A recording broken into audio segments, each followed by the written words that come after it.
The rain in Greyhaven doesn't just fall, it attacks. It was 2:04 in the morning, and the Tuesday night shift at the Lighthouse Diner was dragging its corpse toward Wednesday. The storm was throwing itself sideways against the plate glass windows, trying to get in outside.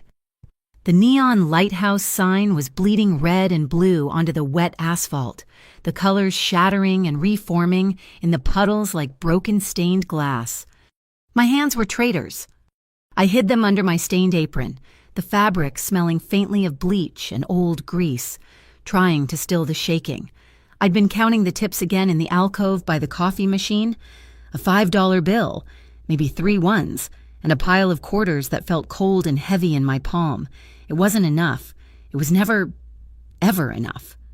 Grandma Etta's prescription bottle was sitting on her bedside table, the little orange plastic staring at me every morning when I came home.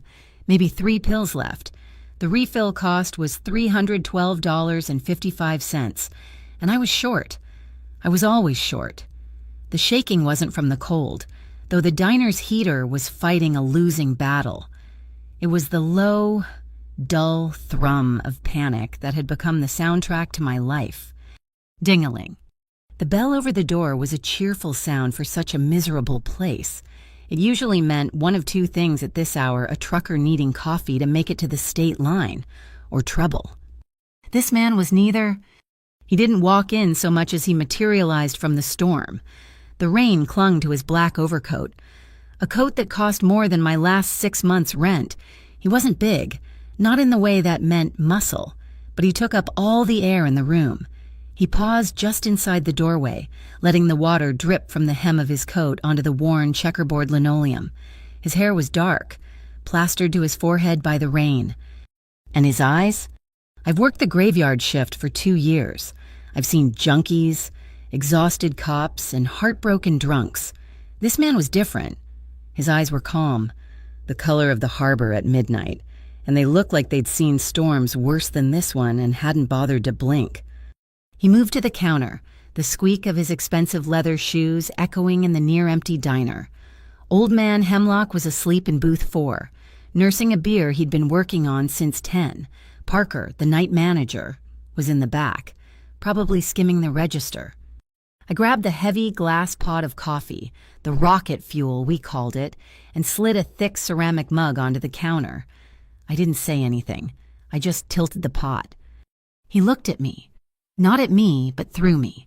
He saw the shaking hands, the exhaustion, the cheap apron. He saw it all in about half a second. And the words just fell out of my mouth. Stupid and raw. You look lost. I froze. My breath hitched. Idiot, Maya, idiot. You don't talk to men like this. You just pour the coffee. It was the exhaustion talking, the desperation. It was too familiar. He didn't flinch. He didn't smile.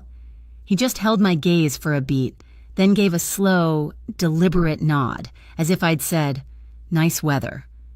"Black," he said. His voice was deep, laced with gravel. No sugar. I poured. My hand was steady now, shocked into submission by my own stupidity. He watched the black liquid fill the cup, then wrapped his long fingers around the ceramic, borrowing its warmth. I turned away, polishing the chrome espresso machine, my face burning. I could feel his eyes on my back. Then the bell slammed open. It wasn't a ding-a-ling this time. The door crashed against the wall, rattling the glass. Trouble. 3 of them. They smelled like wet wool, cheap beer, and aggression. I knew them. Everybody on the night shift knew them. The halcyon ring. They weren't the top brass, just the street-level muscle, which made them stupid and dangerous. The leader, Milo, was all jaw and small, piggy eyes. He laughed, a wet, barking sound, shaking the rain from his greasy hair. "Parker, you cheapskate, where's the grub?" Parker Hume materialized from the back room, already sweating, wiping his hands on his apron. He was a weasel of a man, with darting eyes that never met yours. "Milo, fellas, it's late. Kitchen's closing up." "Closing," Milo sneered. He swaggered over to booth 4 and slapped the table, jolting old man Hemlock awake. "Hey, Pop's time to pay your tab." Hemlock blinked, confused and scared. I paid Milo. Interest. Old man. Interest. Milo grabbed the half-finished beer and downed it. I saw Parker edge toward the wall phone. "I'm calling 911. Maya," he whisper-shouted at me, holding the receiver to his ear. But I was watching his other hand, the one hidden by the edge of the counter. He was holding his other phone, the burner he thought nobody knew about. His thumb was flying. Text, text, text. He wasn't calling the cops. He was reporting in. My blood went cold. "Leave him alone, Milo," I said. My voice was thin. Milo turned. His smile widened. All yellow teeth. Well, if it ain't the princess, you gonna stop me, sweetheart?" The man at the counter hadn't moved. He was just watching, his coffee cup halfway to his lips. Milo and his two goons, a twitchy one named Rat and a mountain of muscle who just grunted, started toward the counter. They were going to clean out the register. Or worse. The stranger set his spoon down. He didn't drop it. He placed it on the saucer. Click. It was the quietest sound in the diner, but it cut through the hum of the freezer and the hiss of the rain. Milo stopped. Rat stopped. The mountain grunted. The stranger's eyes, those midnight harbor eyes, were locked on Milo. They were cold, colder than the rain, colder than the bottom of the ocean. They were blade cold. Milo, full of cheap courage and cheaper beer, didn't like being looked at like that. "What are you looking at? Suit you lost, too?" He mimicked my word. The stranger didn't answer. He just watched. Milo needed to prove he was the biggest dog in the yard. He turned his attention back to me. "Hey, waitress, you heard me. Whiskey. For me and my boys. And open the register. Now." He was too close. I could smell the sour mash on his breath, the damp rot of his jacket. I stood my ground, my hands gripping the edge of the counter behind me. "We're closing the bar. Milo. And I don't have the key for the register." He laughed, that ugly, barking sound. "Closing." And he shoved me. It wasn't a tap. It was a full-bodied shove. He put his weight into it. I flew backward, my shoulders smashing into the glass of the pie display. The lemon meringue pies rattled. A sharp pain shot down my arm. "Don't touch her." The voice wasn't loud. It was heavy. It was full of rocks and steel. It vibrated in my chest, in the floor. The stranger was on his feet. He hadn't moved fast, but he was just there. He stood between me and Milo, his expensive coat unbuttoned. He hadn't touched anyone. He was just standing. Milo, to his credit, was stupid. Or what? Suit you and what army? Rat, the twitchy one, didn't like this. His hand went inside his jacket. I saw the dark glint of a knife handle. He was going to pull it. Ding-a-ling. The front door opened again. The bell was soft this time. Two men. They were different. They were big, yes, but they wore suits cut from the same cloth as the strangers. They were clean-shaven, professional. They looked like they belonged in a bank vault, not a greasy spoon at 2 a.m. They didn't look at the stranger. They didn't look at me. They didn't look at Parker, who was frozen by the phone, his lie exposed. They looked only at Milo, Rat, and the mountain. The shift in the room was electric. The air pressure dropped. Milo froze. The blood drained from his face, leaving it a pasty gray. He recognized them. He knew them. Rat's hand, the one that had been going for the knife, came out of his jacket, empty. He held it up, palms out, as if to show he was unarmed. The mountain just looked at the floor. "We were just leaving," Milo stammered. The bully was gone, replaced by a terrified little boy. "No trouble here, just leaving." The two new men didn't move. They just stood by the door, blocking the rain. "Go," Milo whispered to his crew. They backed out of the door, tripping over their own feet, nearly falling into the street. The storm swallowed them. The two men waited a beat. Then, without a word, they turned and followed, disappearing back into the night. The diner was silent. The stranger turned. He looked at me, his eyes scanning my face, my shoulder. He looked at the pie case, then he looked at Parker, who looked like he was about to be sick. He sat back down at the counter. He lifted his cup and drained the rest of his coffee in one long, slow pull. He stood, pulling a wallet from his breast pocket. He didn't look inside. He just pulled out a bill, a crisp, folded $100 bill. He placed it on the counter, next to his mug. "Change the lock on the back door," he said, his voice quiet again. "The one with the rusted hinge." My breath caught. He knew the back lock was rusted. "And don't use the alley tonight." His eyes met mine. "Take the main street, all the way." He knew my routine. He knew I cut through the alley to save 5 minutes on my walk home. The panic I'd felt earlier, the money panic, was nothing. This was a cold, sharp dread. He turned to leave. His hand was on the door. "Who are you?" My voice was a squeak. I had to know. He paused. He looked back at me over his shoulder, and he smiled. It wasn't a real smile. It wasn't warm. It was sharp and appreciative and terrifying. It was the smile of a wolf that had just decided which sheep to watch. "Dante," he said. "Dante Rovan." The door closed. The bell dinged softly. I was left staring at the $100 bill. The rain lashed the windows. Rovan? The name scratched at my memory. A name I'd heard whispered by the dock workers when they came in for coffee. A name on the side of gleaming new construction sites that went up overnight, swallowing whole blocks. The Rovan Consortium. Maya Quill, a graveyard shift waitress just trying to keep her grandmother alive, had just told the invisible king of Greyhaven that he looked lost. I stared at the door he'd walked through, my hand pressed to my aching shoulder. The most terrifying part wasn't the violence, or the money, or the way those thugs had evaporated. The most terrifying part was that, when I'd said it, I think I was right.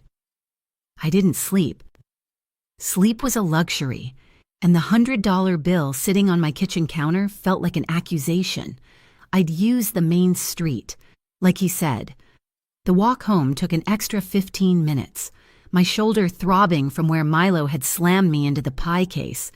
Every shadow seemed to hold a threat. I kept that $100 bill separate from Grandma Etta's medicine money. It felt different. It felt heavy.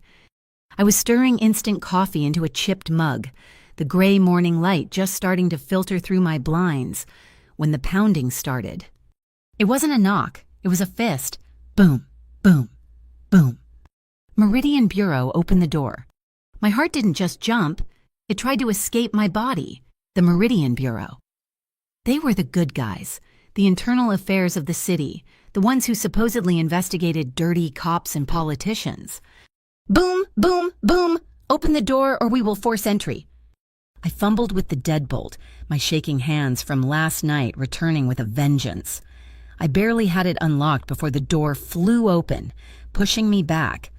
3 men, 2 in tactical vests over blue windbreakers that just said Bureau in bold white letters, and 1 in a cheap suit, holding a piece of paper. They were all business. "Maya Quill?" the suit asked. Not really asking. "Yes, but I don't—" "We have a warrant to search this premises for illicit contraband and related materials." He didn't show me the warrant, he just waved it. "Contraband? What are you talking about?" They were already inside. They moved with a terrifying efficiency, a practiced destruction. One went to the kitchenette, pulling open my sparse cabinets, dumping the box of oatmeal onto the counter. The other went to my bedroom. I heard my mattress being flipped, the scrape of my dresser drawers being pulled out and dumped. "You can't you're ruining everything," I protested, my voice thin and useless. The man in the suit just watched me, his eyes dead. "Ma'am, please wait in the hallway, for your safety." They nudged me out of my own apartment into the dim, cabbage-smelling hall. I stood there, humiliated, in my threadbare pajamas as they tore my life apart. And then I saw him. Down the hall, at the far end by the stairwell, leaning against the peeling paint, was Parker Hume, my night manager. He wasn't in his diner uniform, and he was in a polo shirt, looking like he was just in the neighborhood, A complete, total, impossible coincidence. He saw me looking. He gave me a sad little shrug, then jerked his head toward the stairs. I crept toward him, my bare feet cold on the dirty linoleum. "Parker, what are you doing here? What is this?" He wouldn't look me in the eye. He was looking at the floor, at the ceiling, anywhere but at me. "Maya, listen." His voice was a low, nervous whisper. "This is big. It's bigger than the diner." "What is—" "Just if they find something, or if they ask you questions, maybe you should just cooperate.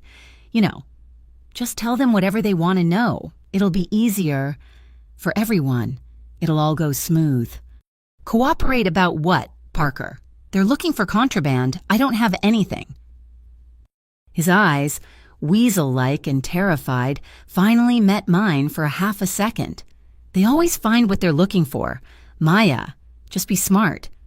He straightened up, gave me another one of those pathetic shrugs, and slipped down the stairwell. I stood there, the cold seeping into my bones. "They always find what they're looking for." "Ma'am." The suit was back at my doorway. "We're clear." "Clear? You found nothing." "Your apartment is clear. For now." His eyes raked over me, a look of mild disgust. "We'll be in touch." They filed out, their boots heavy on the stairs, leaving my door hanging open. I walked back in. It was a violation. My clothes were everywhere. The cushions from my $20 thrift store sofa were on the floor. The food from my fridge was on the linoleum. I started to cry. Hot, angry tears of frustration. I went to shut the door, and my hand brushed the lock. It felt gritty. I looked closer. The metal around the keyhole was scratched, fresh, silvery marks against the old brass. Someone had been here before the bureau. Someone had picked this lock. I turned and ran to my bedroom. They had dumped my main drawers, my socks and shirts, but they hadn't touched the bottom drawer, the one that stuck, the one where I kept my high school diploma and the few pictures I had of my brother. My hand was shaking so badly I could barely get the wooden drawer open. It screeched in protest. And there it was, tucked underneath my diploma, where I knew it hadn't been last night, was a small, heat-sealed plastic bag. It was filled with a fine, white powder. It was a setup, a perfect, beautiful, terrifying setup. Parker's words echoed in my head. They always find what they're looking for. They hadn't found it because they knew it was there. They were sending a message. They were showing me they could plant it, and they could find it anytime they wanted. My breath came in ragged gasps. I couldn't call 911. Last night, Parker's secret text. This morning, the Meridian Bureau.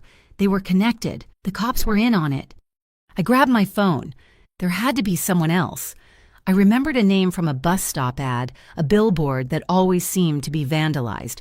The Atlas Integrity Commission, the Anti-Corruption Agency, the real good guys. I Googled the number, my fingers slipping on the screen. I dialed their hotline. Beep, boop, beep, a busy signal. I tried again, busy. I tried the main switchboard. A recording picked up. "Thank you for calling the Atlas Integrity Commission. Due to unprecedented call volume, your wait time is approximately 3 hours. Please stay on the line."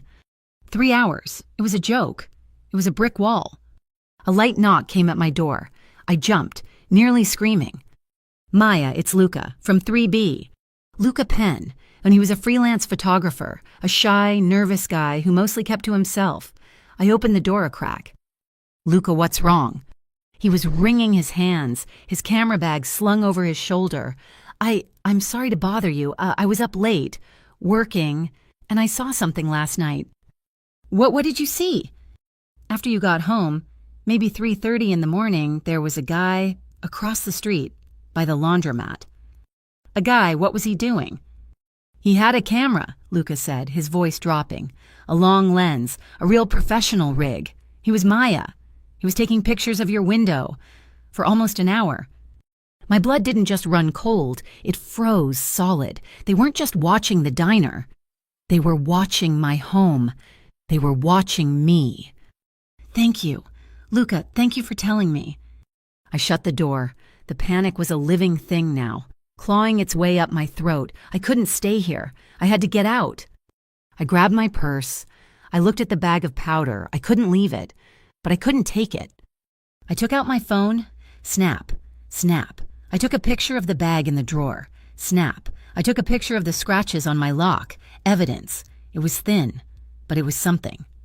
I had to go to the police, not my local precinct, the one Parker had on his burner phone.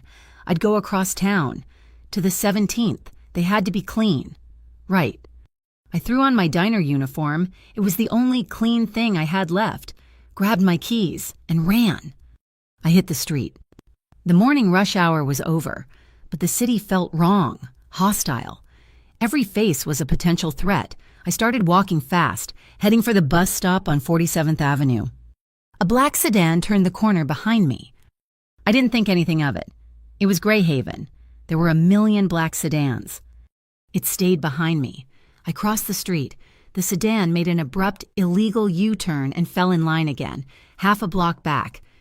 I stopped at a bodega, pretending to look at the window. The sedan pulled over to the curb, double parking. Just waiting. No plates. The space where the license plate should be was just an empty, black bracket. My heart was a drum against my ribs.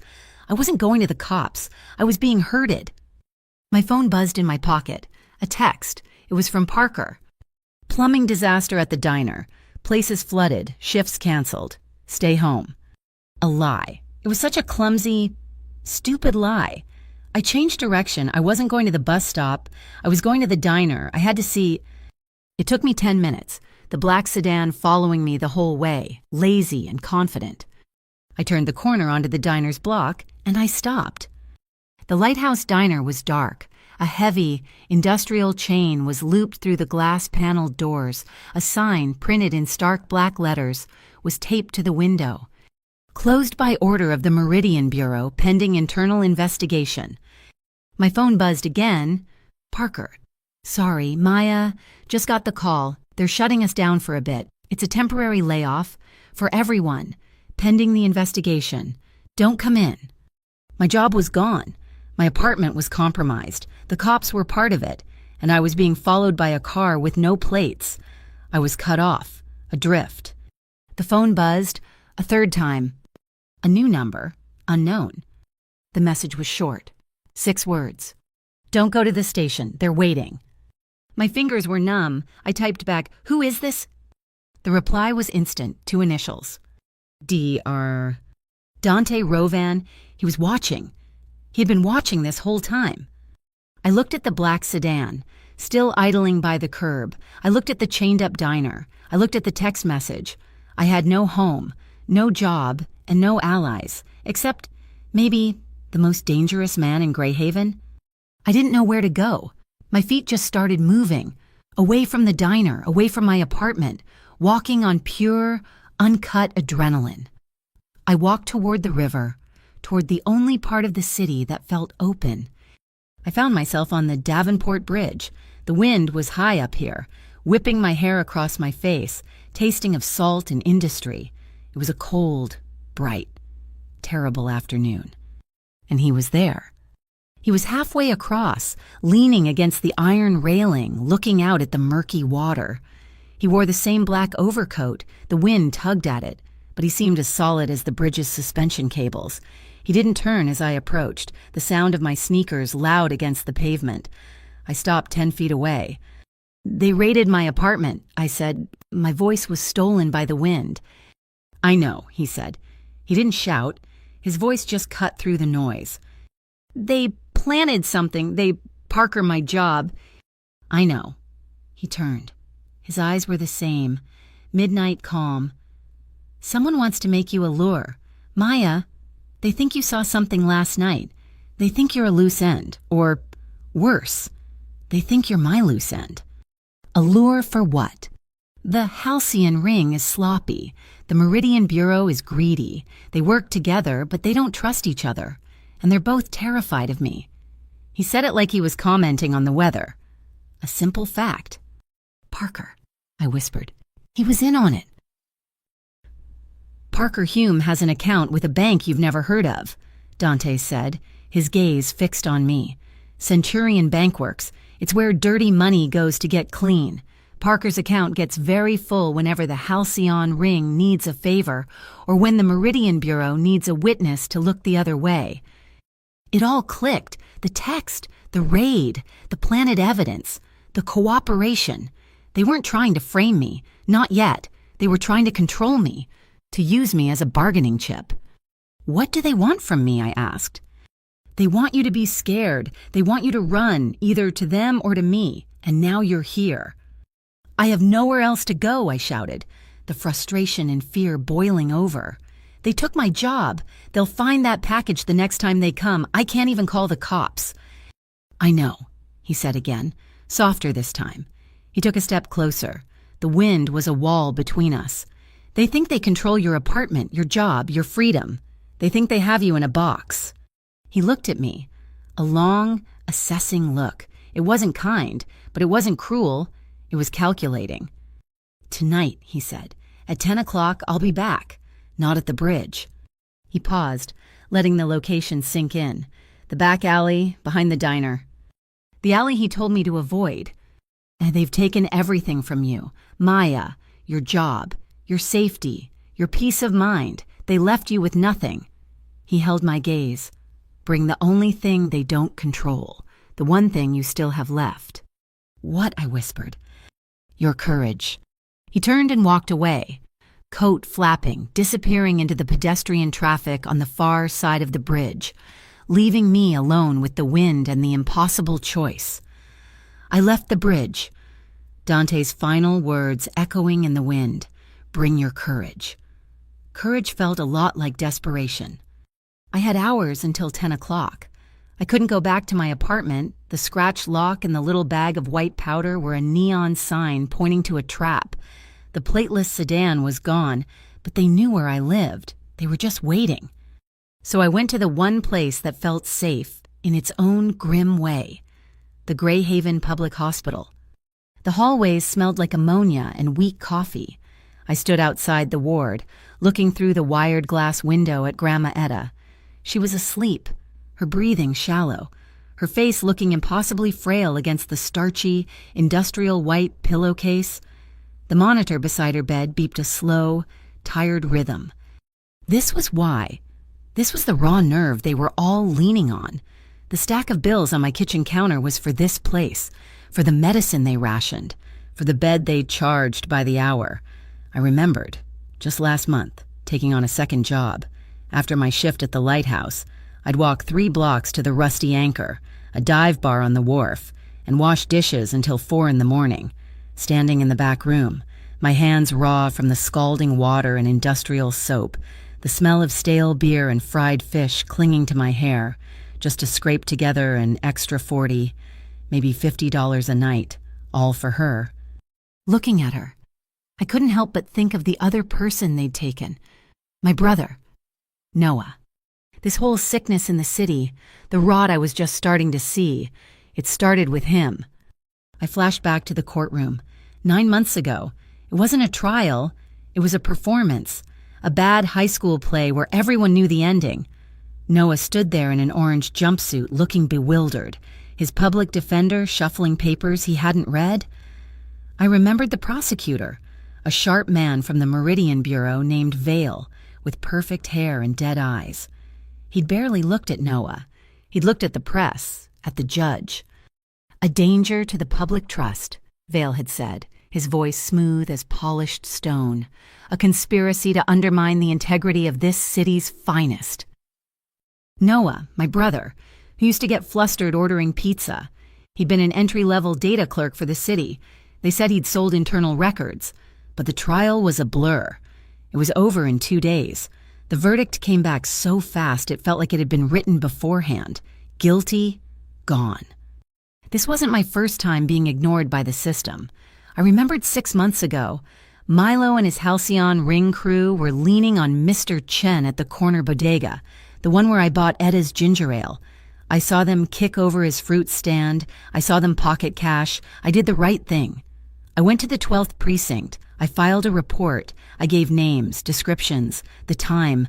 The desk sergeant typed with 2 fingers, looking bored. A week later, I called for an update. The sergeant, a different one, put me on hold for 10 minutes. "Yeah, I'm not seeing anything here," he finally said. "Quill nothing. You sure you filed it?" It had vanished. Poof, like it never existed. The system wasn't broken. It was a closed loop. I couldn't stay at the hospital. They did rounds. They'd ask questions. I needed a computer. I needed a place where I was just another face. The public library. I took the long way, the bus that wound through the suburbs, my head down, my hoodie pulled up. I sat at a carrel in the back, the yellowy light humming, the air smelling of old paper and floor wax. I reached into my wallet. Tucked behind my faded student ID was a tiny, black micro SD card. Noah had pressed it into my palm in the visiting room, the week before his sentencing. His eyes were wide, terrified in a way I hadn't understood. "Maya," he'd whispered, his voice hoarse, checking over his shoulder. "This is insurance. Don't look at it. Don't plug it in, unless you're in the kind of trouble I'm in, unless they come for you, too. Don't trust the Bureau. Don't trust any of them." I'd been terrified of it, terrified of what it meant. But I was in that kind of trouble now. They had come for me. My hand was shaking, the same tremor from the diner, as I slid the tiny card into the slot on the side of the library's aging computer tower. A drive icon popped up, NQ_insurance. I clicked it. One folder inside, not documents, video files, dozens of them. They were screen recordings, shaky, as if someone had recorded a monitor with a phone. I clicked the first one. A spreadsheet filled the screen. It looked like an accounting ledger. Centurion Bankworks. Dante's words hit me like a physical blow. The bank where dirty money goes to get clean. The columns had codes, not names, but the numbers, my God, the numbers. Hundreds of thousands of dollars, millions, moving between accounts. I clicked another video, another ledger. And then I saw them, names, tucked into memo lines, listed as consulting fees or disbursements. Dear R. Vale, Director Vale, the prosecutor from Noah's trial. Captain M. Hendricks, the captain of the Meridian Bureau, the one who'd been on the news, accepting an award for civic integrity. My brother wasn't a criminal. He was a witness. He'd stumbled into the dragon's den, and they hadn't just fired him. They'd buried him alive. My stomach twisted. I felt cold, sick. There was one file left in the folder. It wasn't a video. It was a single, encrypted file, payouts_local. I clicked it. A password box appeared. Below it, a single, strange question, a riddle. What belongs to you, but is used by others? I stared at the screen, my mind racing, my apartment, my money used by others, all the time, at the diner, at the hospital, at the police station. They use my name. My fingers flew over the keyboard. MAIAQUILL. I hit enter. The file opened. It wasn't a complex ledger like the others. It was a simple PDF, a bank transfer log from Centurion Bankworks to a local account at Greyhaven National Bank. The amounts were smaller, $500, $1,000, $1,500, sent on the first of every month, regular as clockwork, with bonus payments. I recognized the dates of the bonus payments. One matched the night the diner next to us had a mysterious fire. One matched the night old man Hemlock had fallen down the stairs. And I recognized the name on the account, the recipient. Parker H. Hume. My breath left my body in a single, painful whoosh. I gripped the edge of the desk. Parker. His sudden appearance at my apartment. Maybe you should just cooperate. His burner phone at the diner. Plumbing disaster, temporary layoff. He wasn't just a weasel caught in the middle. He was the lookout. He was the rat, taking dirty money from the Halcyon ring, reporting back to them, telling them when I was vulnerable, when the register was full, who to pressure. He was the one who let them plant that bag in my apartment. He was a puppet, and the Meridian Bureau and the Halcyon ring were pulling the same strings. It all crashed down on me. The raid wasn't to frame me. Not yet. It was to push me, to scare me, to make me desperate. I yanked the card from the slot. I had to get out. The library suddenly felt like a glass cage. I walked out into the dusk. The city lights were coming on, blurring against the cold evening air. It was almost 8 o'clock. 2 hours until my meeting with Dante. My phone buzzed in my pocket. A new number, unknown. "We know you have the drive." I froze in the middle of the sidewalk. People bumped past me. How could they know the library was I followed? Another buzz, same number. "Noah should have kept his mouth shut. You should learn from his mistake." Another, "If you keep that file, you won't make it to the morning. Meet us at the old Kelleher Pier in 1 hour. Come alone, or we pay a visit to your grandmother. She's at Greyhaven Public, right Ward 3B. Signed, R. S." I didn't know the initials, but I knew the threat. Halcyon. They were squeezing. They were trying to cut me off, to grab the evidence before I could give it to Dante. I stood at the crossroads, my blood pounding in my ears. The pier was left. The diner alley was right. I could go to the pier. I could give them the card, beg them to leave Etta alone, disappear, run. Or I could go to the alley. My whole life had been about running. Running from bills, running from confrontation, running from the truth of what happened to Noah. Dante Rovan, the man who moved in shadows, are the thugs who operated in the light. I was so tired of running. I turned right toward the diner. I pulled out my phone, my fingers icy cold but perfectly steady. I found the number. D.R. had texted me from... I typed, "I'm in 10 o'clock, but I'm not your lure. I'm not a victim. If we do this, we set the rules." I paused, my thumb hovering. I thought of Etta. I thought of Noah. I hit send. The reply was almost instantaneous. Good. I checked the cracked screen of my phone. 9:30, the Kelleher Pier, the threat from Arsace against my grandmother was a parasite feeding on my nerves. They were expecting me in 30 minutes. They were expecting a terrified waitress, clutching a micro SD card, ready to trade it for her family's safety. They were going to be disappointed. After my "I'm in" text, Dante had replied, "Good." And then, 1 minute later, venue change. They're watching the alley, Harker Pier, Warehouse 8, 10 o'clock. Come alone, you'll be safe. Harker Pier was the skeleton of Greyhaven's old shipping industry. It was a place you went to disappear, not to be found. The wind was high, snapping at my jacket, carrying the smell of dead fish and low tide. Warehouse 8 was a collapsing mountain of rust and corrugated metal. The main door was sealed, but a smaller side door was open, just a crack.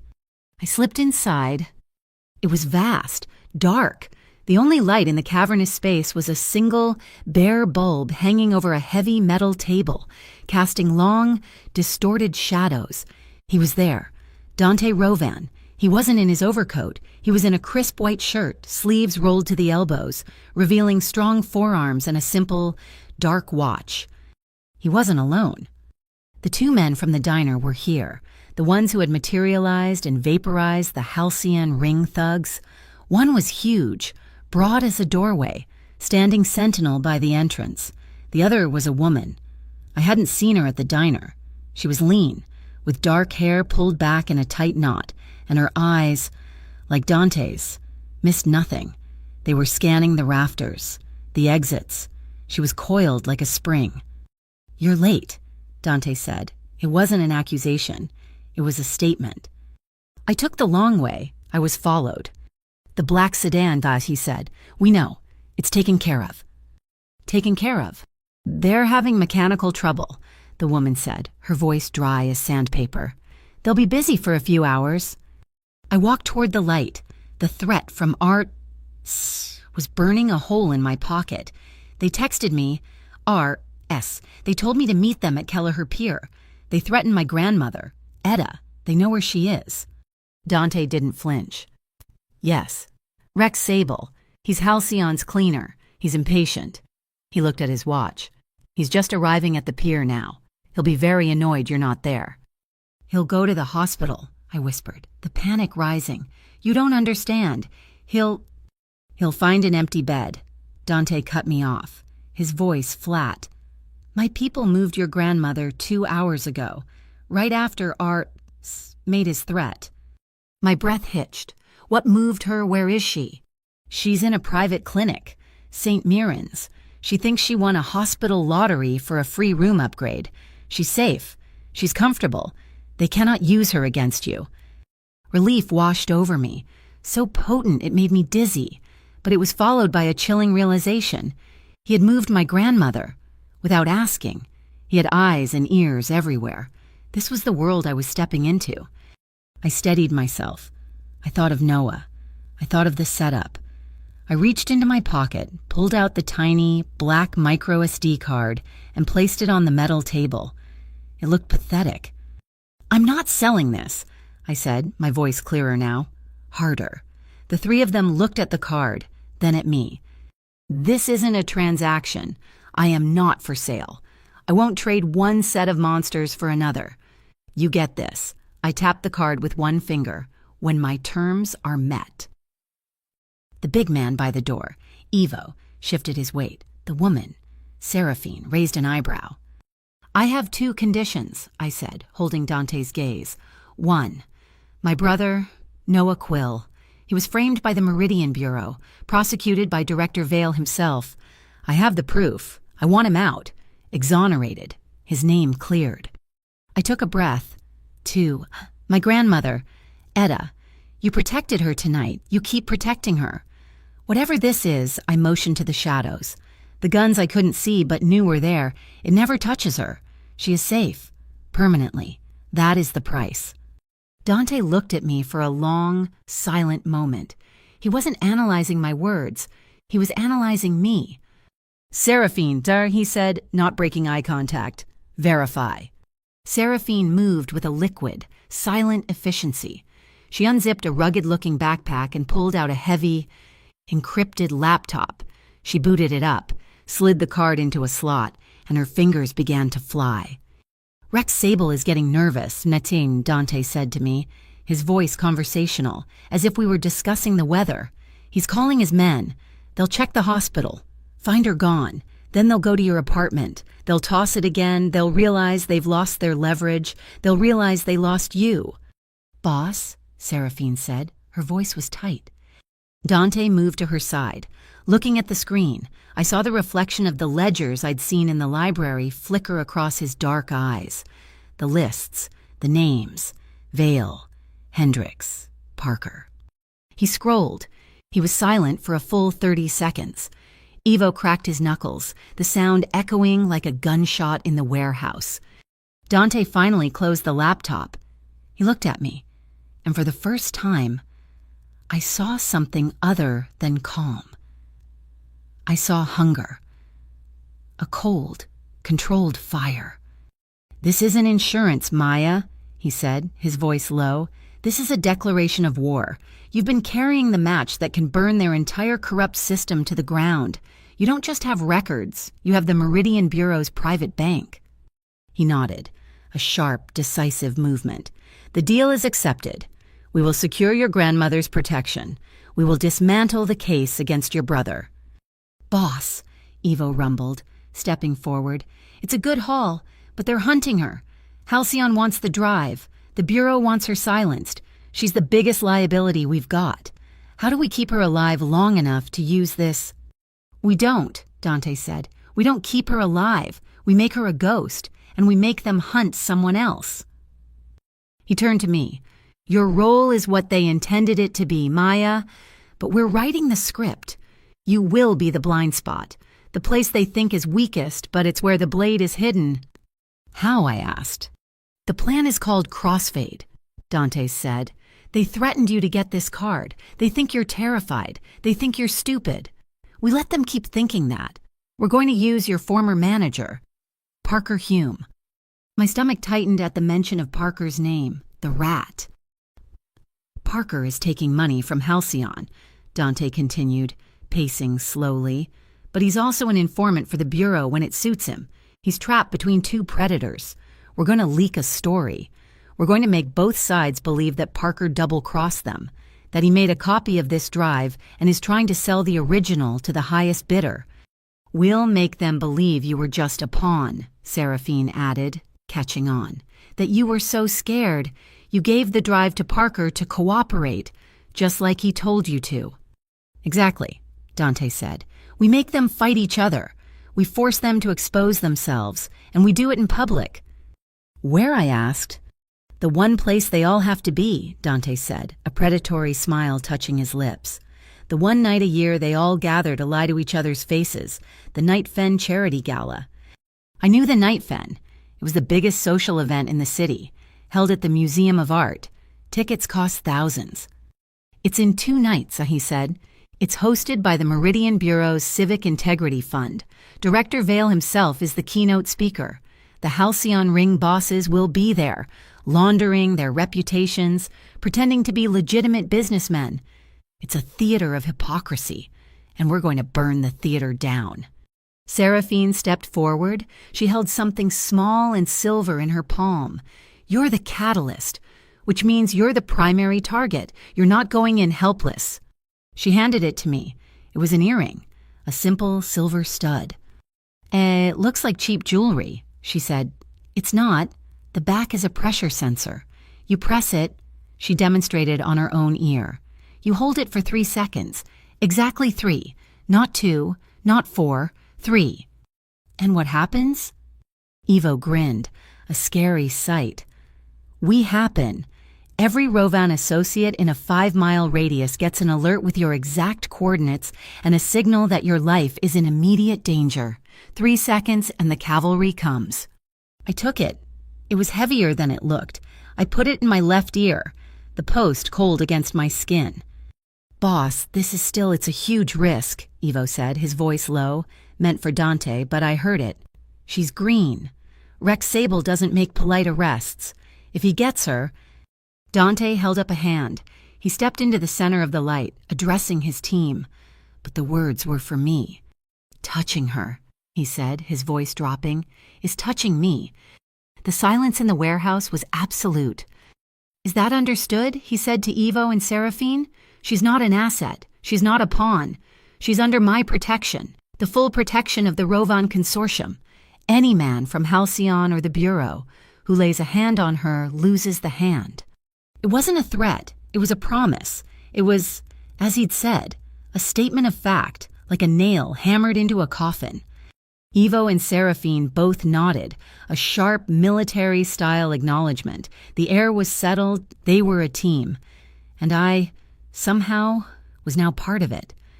They began to pack up, moving with that same silent efficiency, collapsing the table, packing the laptop. Within a minute, the single bulb was turned off, and we were standing in the shadows, the only light coming from the moon through the grimy skylights. It was just me and Dante, by the door. I have to ask, I said, my voice barely a whisper. He turned. He was close. I could feel the heat radiating off him. You don't know me, I said, trying to steady my voice. This drive, it helps you. It helps you fight Halcyon.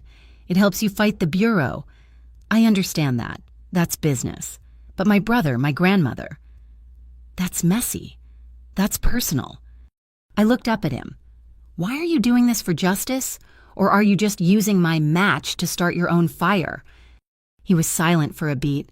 I could see the faint outline of his face in the moonlight. Both, he said. The honesty of it hit me harder than a lie would have. I want to dismantle the Meridian Bureau because they are a cancer on this city, he said, his voice a low gravel. I want to break the Halcyon Ring because they are my rivals. This drive helps me. That part is for me. He took a step closer. We were inches apart. But justice, he scoffed, the sound bitter. I saw the file on Noah Quill. I've seen what the city's justice does. It's slow, it's broken, it's for sale. I saw what they were planning for you. That little bag in your drawer. That's how they work. His dark eyes found mine in the gloom. My justice is faster. I didn't say anything. I just looked at him. I wasn't looking at a hero. There were no heroes in Greyhaven. I was looking at a man who was, in his own way, just as dangerous as the men hunting me. But he was the only one who had told me the truth. He was the only one who had offered me a weapon instead of a cage. This wasn't about love. It wasn't about romance. It was something harder. It was recognition. I saw the damage in him, the same damage I felt in my own chest.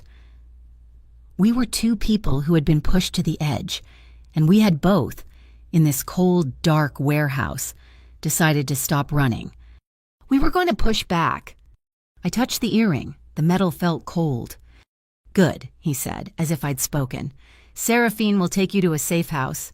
Get some rest. The gala is in 2 days. You're going to need it."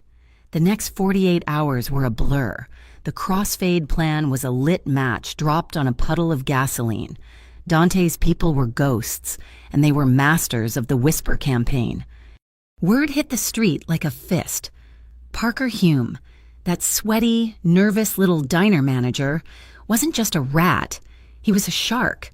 The rumor was that he'd been playing both sides, the Halcyon Ring and the Meridian Bureau, for months, that he'd gotten his hands on something big, something digital, something that could burn them all.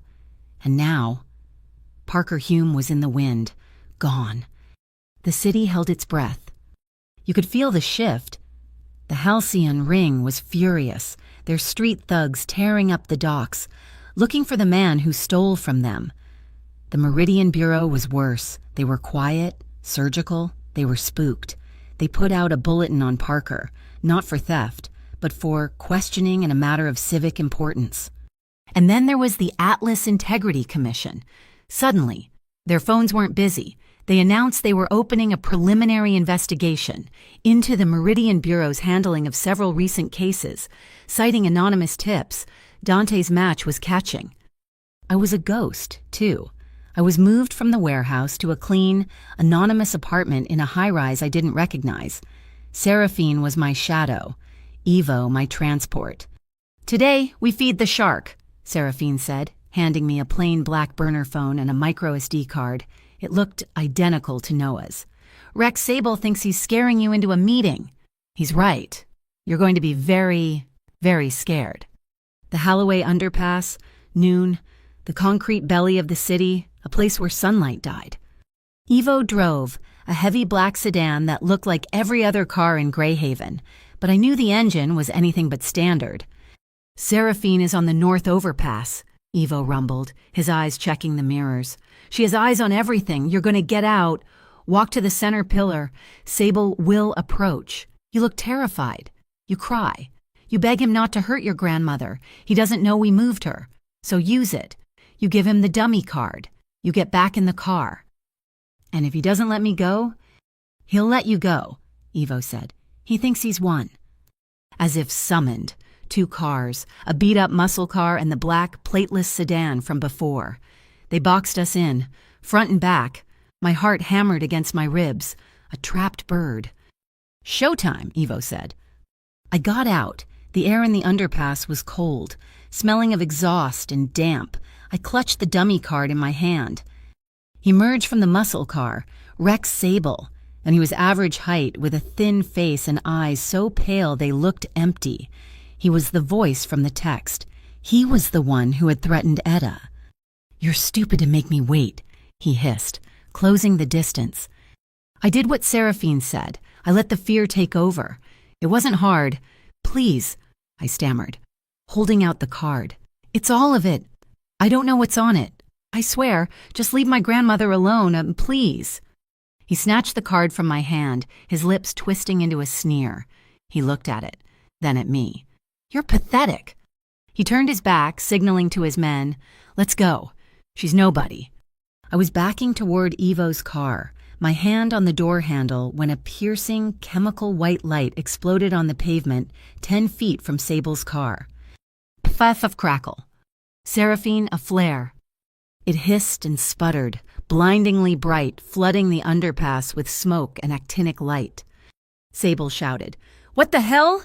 One of his men, thinking it was an ambush, pulled a gun. Screech! Evo slammed the sedan in reverse, the tires smoking, smashing lightly into the plateless car behind us just enough to jar it, then threw the gear shift. The engine roared. He spun the wheel, executing a perfect J-turn in the narrow space, the bumper missing the concrete pillar by an inch. Shots rang out, pinging off the concrete. High and wide, they were blind. Ivo just drove. He didn't speed. He just accelerated smoothly into traffic, blending in, leaving the chaos, the smoke, and the sound of men screaming at each other behind us. My heart was beating so fast I thought I might pass out. I was still clutching the door handle. "Breathe, kid," Ivo said, not taking his eyes off the road. "You did good." That night, in the safe house, the burner phone rang. Not the one Sable had the number for. The one Seraphine had given me. It was Parker. His voice was a high-pitched, terrified whine. Maya, oh God, you have to help me." I looked at the phone. The rat was in the trap. "Parker, where are you?" "I don't know a motel outside the city. They think I have it. Maya, they think I have the drive. Halcyon is looking for me. The bureau director Vale called me himself. Maya, he said I needed to be a team player. He said he knew I had leverage. I don't have anything." "You have your bank records. Parker," I said, my voice cold. Silence. Then a wet gasp. "You knew Maya. I was in the middle. I just did what they said. They made me. They said they'd hurt my family. Just like you let them threaten mine." What do I do? They're going to find me." This was my part. I looked at the script Seraphine had helped me rehearse. "You have two choices. Parker, you can go to the cops, or you can go to the gala." "The gala? Are you insane? They'll kill me." "You go to the cops. Halcyon kills you before you sign the paperwork. You hide. The bureau finds you and disappears you, or you go to the Night Fen gala. You walk right in. You bring the only thing you have left, the truth. You find Director Vale. You tell him you'll trade the drive for protection, in public, where they can't touch you." It's your only move, Parker. They're waiting." I hung up. The next day, the day of the gala, Seraphine gave me the last piece. It was a simple black button for the blazer she'd provided. "It's a camera," she said, showing me how to twist it into place. "The feed is encrypted, streamed live to a private server. Dante will be watching everything you see." "Dante, he's not coming." "The boss has his own way of making an entrance. Your job is to be the eyes. Get Parker, get Vale, get them talking. The camera does the rest." I spent an hour practicing, walking around the apartment, the tiny lens feeling like a spotlight. Later, Ivo drove me past Greyhaven Public Hospital. "Just a drive-by. I had to see." "They took the bait," he said, nodding toward the entrance. "After you met Sable, he sent 2 of his goons. They went up to Ward 3B. They found an empty room, and 2 of our guys, dressed as orderlies, who told them misses.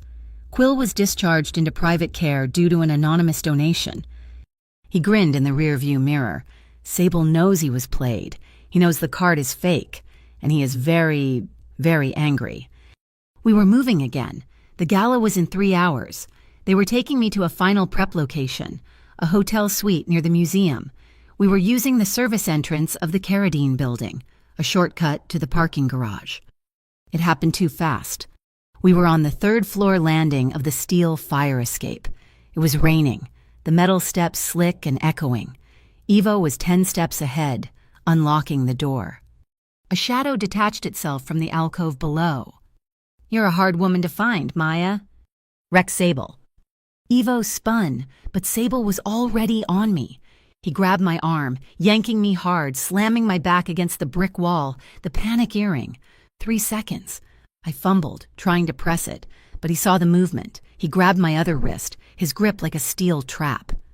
"The earring, clever bay," he sneered, his face inches from mine, smelling of wet wool and rage. The flare, the empty bed, very smart. Now, where is the real drive? "I don't have it," I gasped, twisting. I did what Seraphine had shown me in a training drill, stomped the instep hard. I stomped. He grunted. I slammed my knee up, aiming for his groin. It was clumsy. He was a professional. He turned, taking the blow on his thigh, and shoved me again, harder. My head cracked against the brick. Stars exploded. "Wrong move," he hissed, pulling something dark from his pocket. "Not a gun. A knife." "I disagree." The voice came from the shadows above us. On the landing I hadn't yet reached. "Dante." He dropped, landing on the metal steps as silently as a panther. He wasn't wearing a tux. Not yet. He was in black pants and a dark gray Henley that clung to his shoulders. Sable shoved me away, using me as a distraction, and lunged at Dante with the knife. I screamed. Dante didn't dodge. He moved into the attack. He deflected Sable's knife hand, stepping inside the arc of the blade. It was a dance. It was over in a second. There was a sound, a wet, sickening pop, like a thick branch snapping. Sable screamed, a high, thin, agonizing sound. He dropped the knife, which clattered onto the steps. He was clutching his right hand, his arm bent at an angle that arms aren't supposed to bend. Dante hadn't broken the bone. He dislocated it, violently. He'd stepped in, grabbed the wrist and elbow, and used Sable's own momentum to tear the joint from its socket. Rex crumpled, cradling his useless arm, hyperventilating in pain. Dante just looked down at him, his chest barely rising. "Evo, get him out of my sight. Tell him the next time he touches her. He won't have a hand left to beg with." Evo hauled the whimpering Sable to his feet and dragged him down the stairs. The rain hammered on the metal roof above. I was leaning against the wall, my breath shaking. My arm, where he'd grabbed me, was stinging. I looked down, a long, shallow scratch from a piece of metal on the railing. Dante turned to me. His eyes were dark, still carrying the storm of the fight. He saw the scratch. "You're hurt." "It's just a scratch," I stammered. He reached into his pocket and pulled out a handkerchief, not a bandage, a pristine, white, linen handkerchief. He stepped close, taking my arm gently. The contrast of his touch, the same hand that had just dismantled a man, was dizzying. He folded the linen into a pad and pressed it firmly against the cut.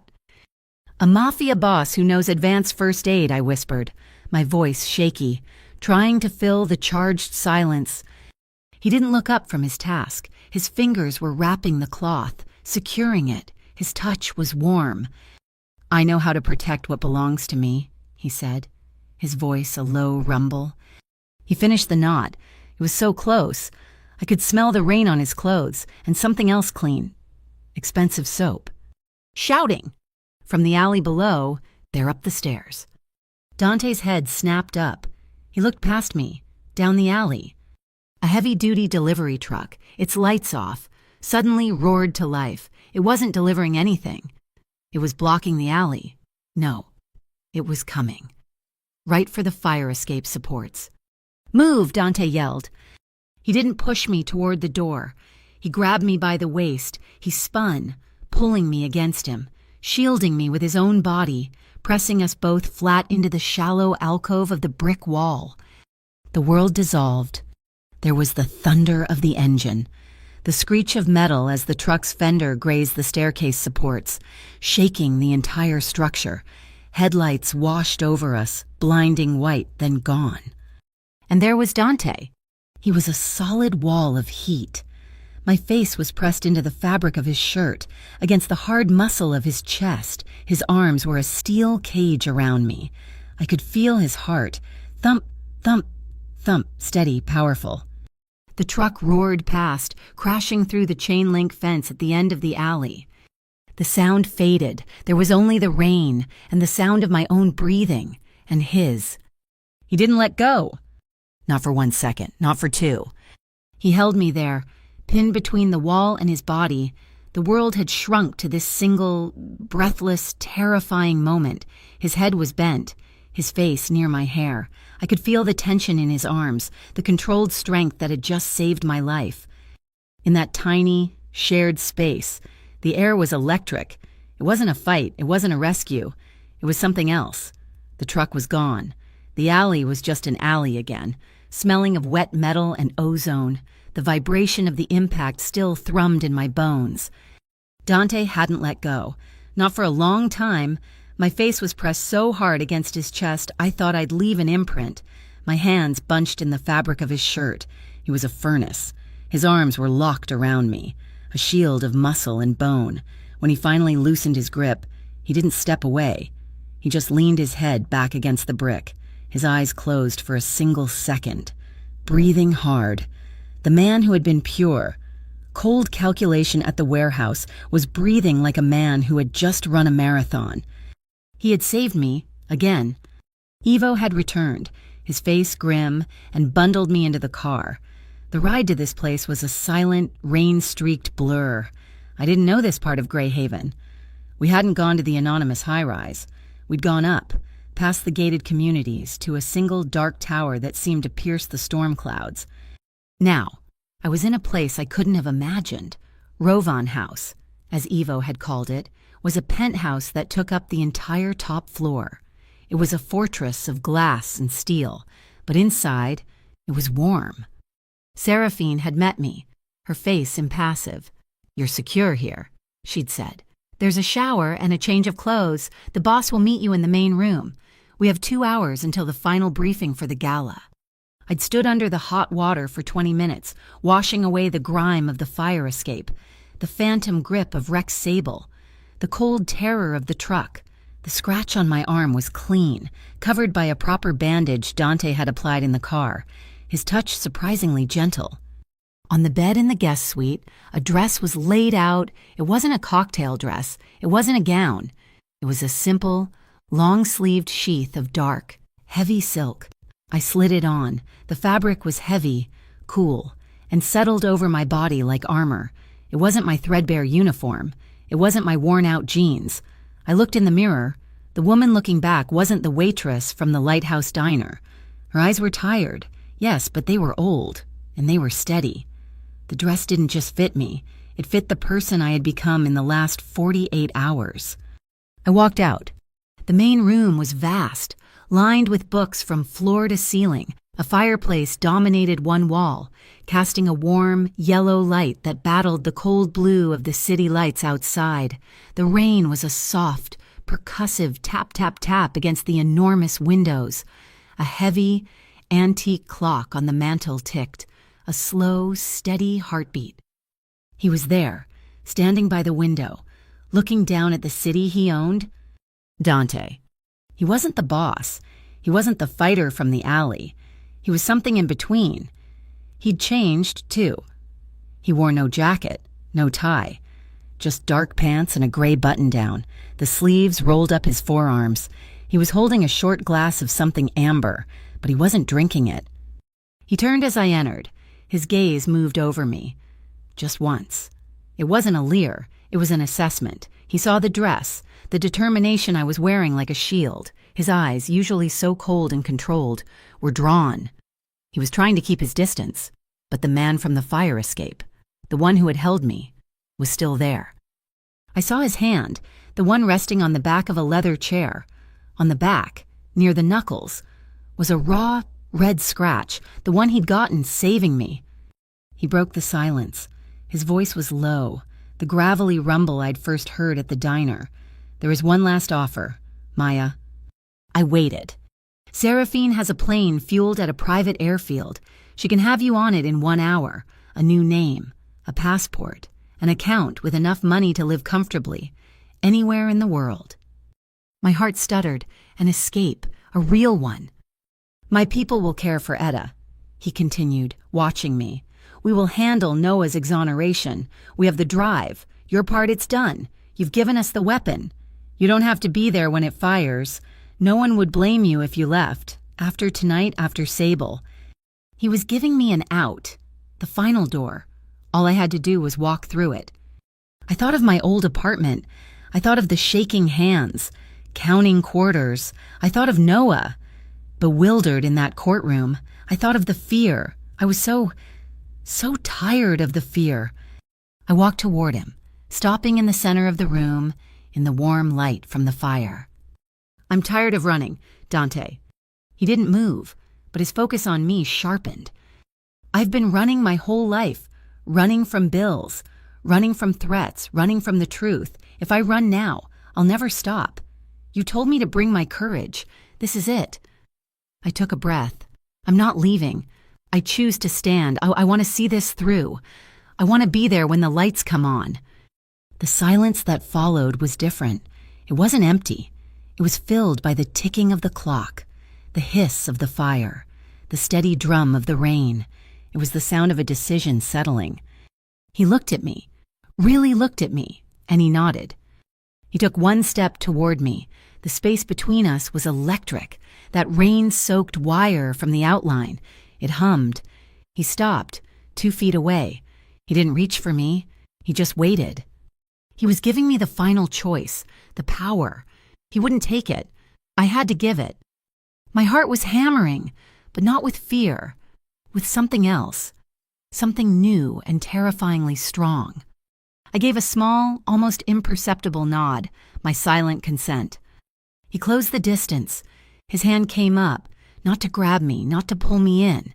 He placed it, warm and heavy, on my shoulder, a grounding touch. It wasn't a gesture of possession.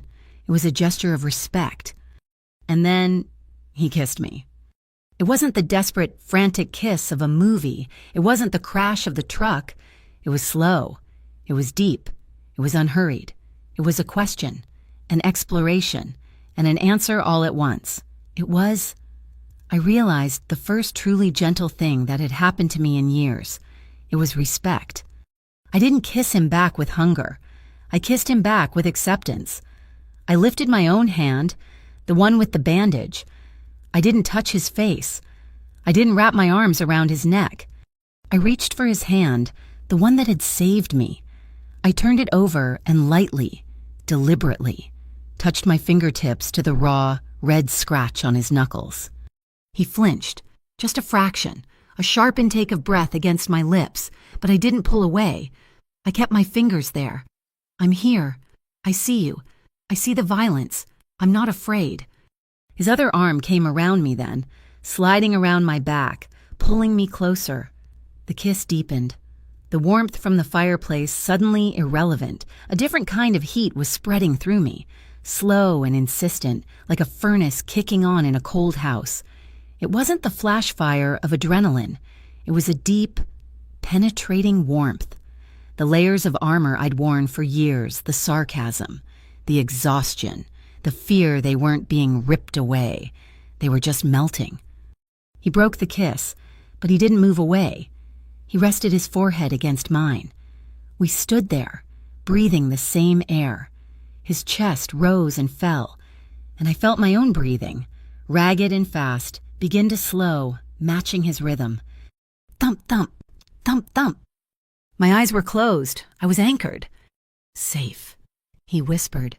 The word was a rumble against my skin. It wasn't a question. It was a promise. "I trust you," I whispered back. And I knew, as I said it, that it was the truth, the most dangerous, liberating truth I'd ever spoken. His arms tightened, pulling me into a full embrace. This wasn't the desperate, bone-crushing grip from the fire escape. This was supportive. This was strong.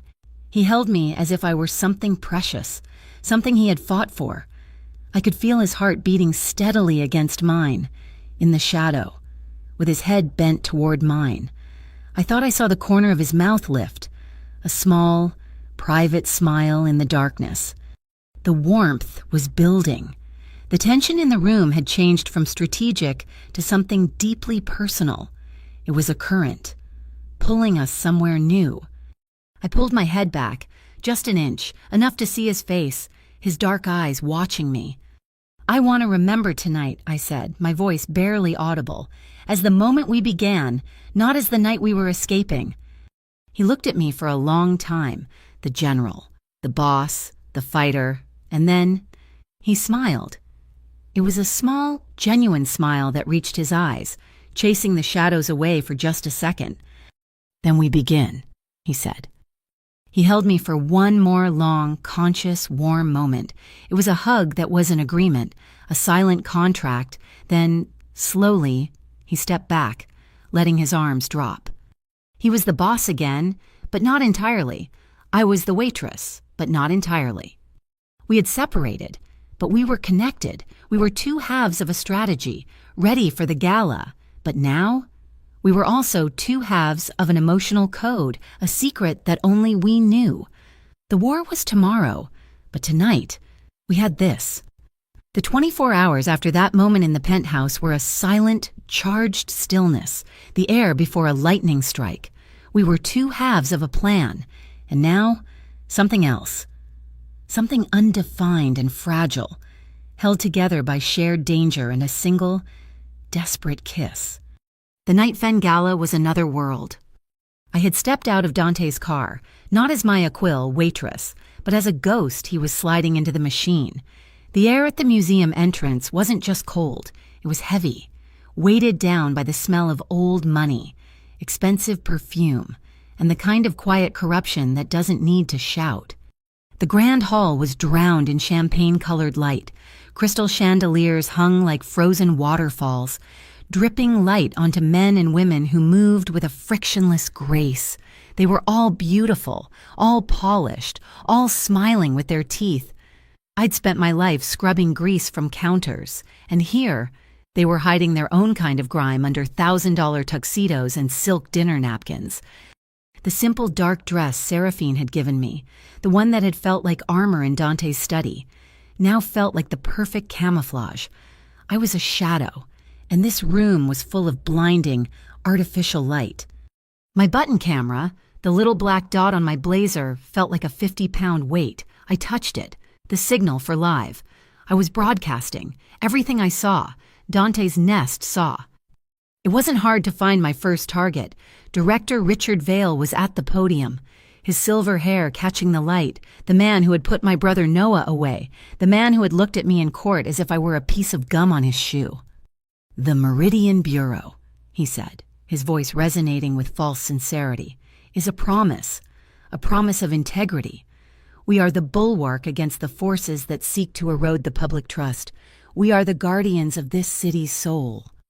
I aimed my body right at him, my camera drinking in the lie. I hoped Dante could see the hypocrisy. I hoped it burned. My second target was harder to spot. I scanned the perimeter, near the service entrances, my heart doing a nervous little tap dance. And then I saw him. Parker. He was a wreck. He was stuffed into a black waiter's uniform that was 2 sizes too big, sweat already plastering his thin hair to his forehead. He looked like a mouse who had just realized he'd RSVP'd to a convention of owls. He saw me. His eyes went wide, and he immediately ducked through a set of double doors marked kitchen. I saw them, too. 2 men in suits that were just a little too sharp, a little too tight, detached themselves from a conversation and followed him. Halcyon's muscle. They were taking the bait.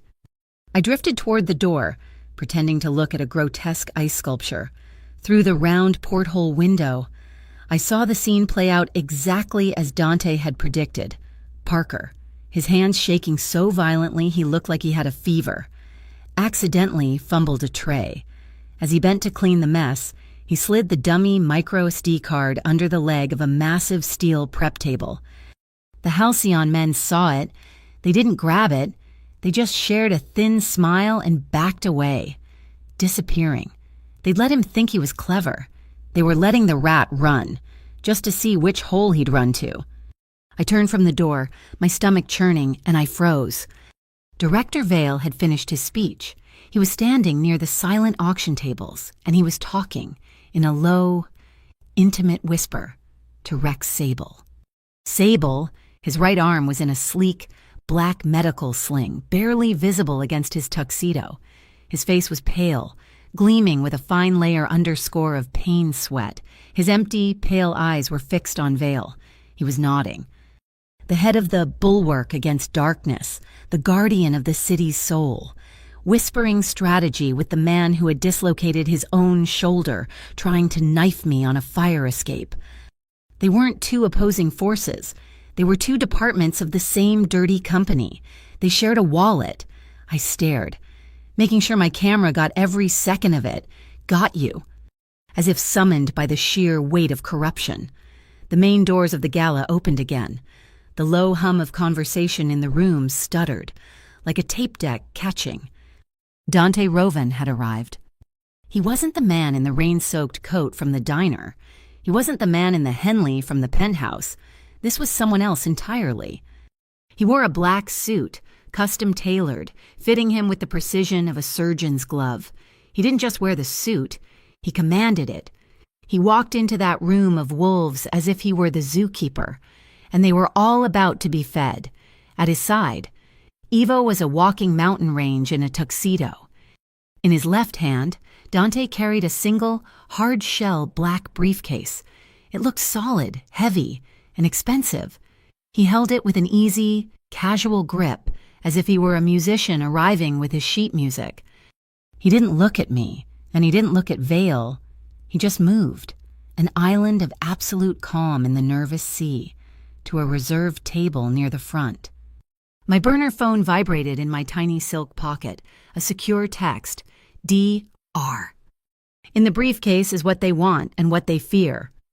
I looked up, and he was watching the auctioneer. Not me, but he knew.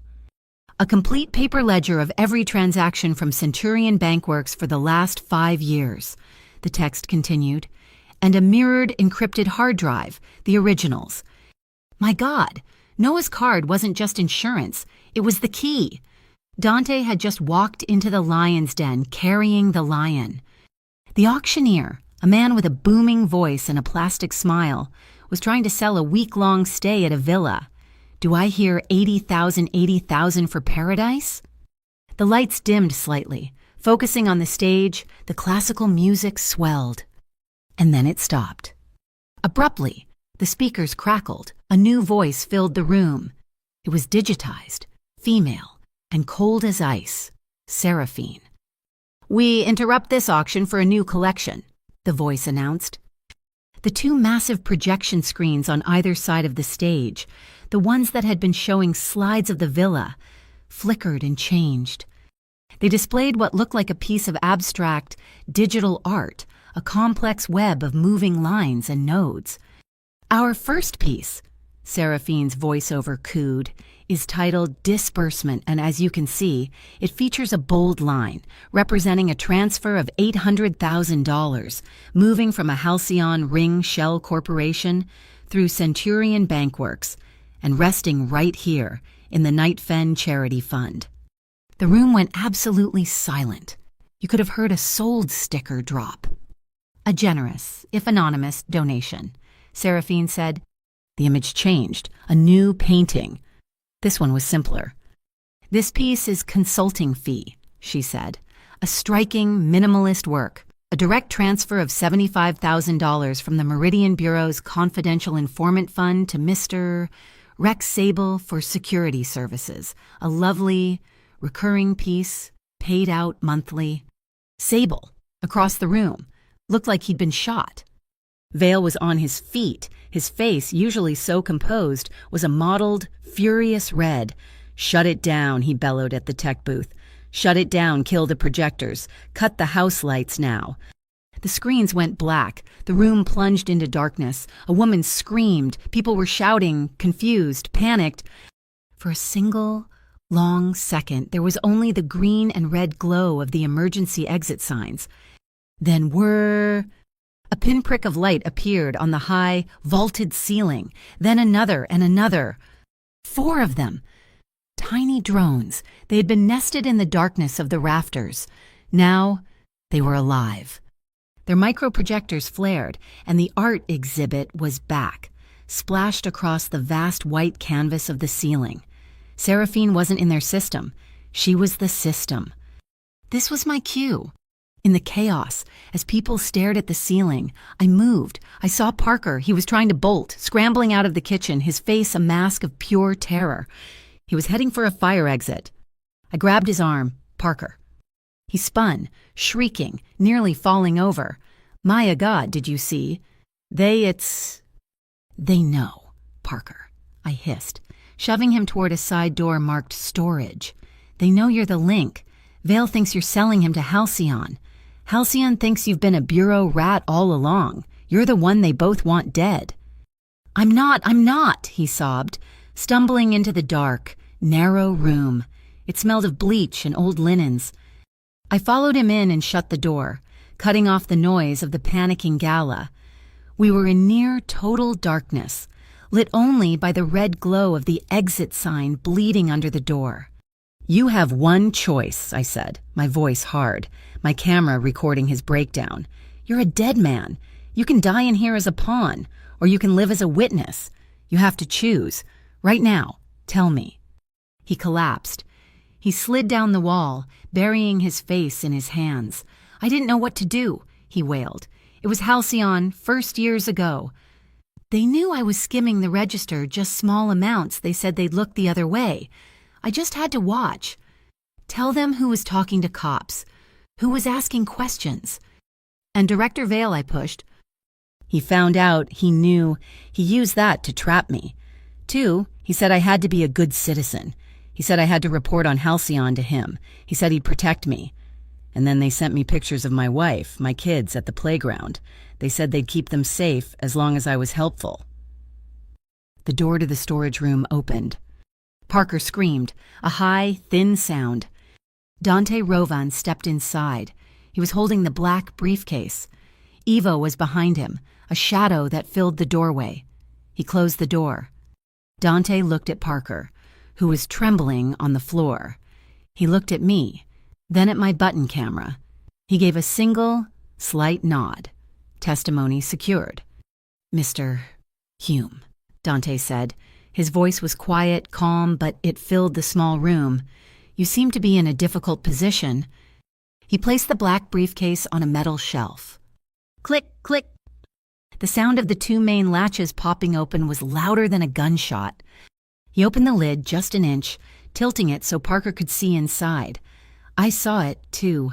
Thick, leather-bound ledgers, the physical paper trail, and nestled in black, precision-cut foam, a single silver hard drive. "This," Dante said, "is the truth. It's what they're all fighting for. You have just confirmed its validity. You are now the single most valuable witness in Greyhaven." He looked at the sobbing man on the floor. "You have 2 options. You walk out that door alone, and you will not make it to the street. Or you walk out that door with me, and you live." Parker stared at the case, his breath catching. Dante smiled, that cold, sharp wolf smile. He slowly closed the lid of the briefcase, but he didn't snap the latches shut. He left the final, central combination lock unfastened. He left the entire war, all the proof, all the power, sitting on a shelf in a dark room unsecured, awaiting bomb, a final, climactic temptation. Parker was staring at the unlatched briefcase, his breath coming in shallow, ragged bursts. The air in the tiny, dark storage room was thick with his confession and the smell of bleach. He was a rat, and Dante had just laid out the ultimate piece of cheese, the very evidence that could destroy his masters, or perhaps in his terrified mind, buy his freedom. He didn't move. He was too broken. I'll go with you," he finally whimpered, his eyes fixed on the floor. "Please, my family." He said, Sable said. Dante nodded once, a sharp, final gesture. He slowly closed the lid of the briefcase. He didn't snap the main latches. He didn't spin the combination dial. He just left it, that central lock still unfastened. He picked it up. "Evo, take Mr. Hume." Evo, who had been a mountain of silent judgment in the doorway, stepped in.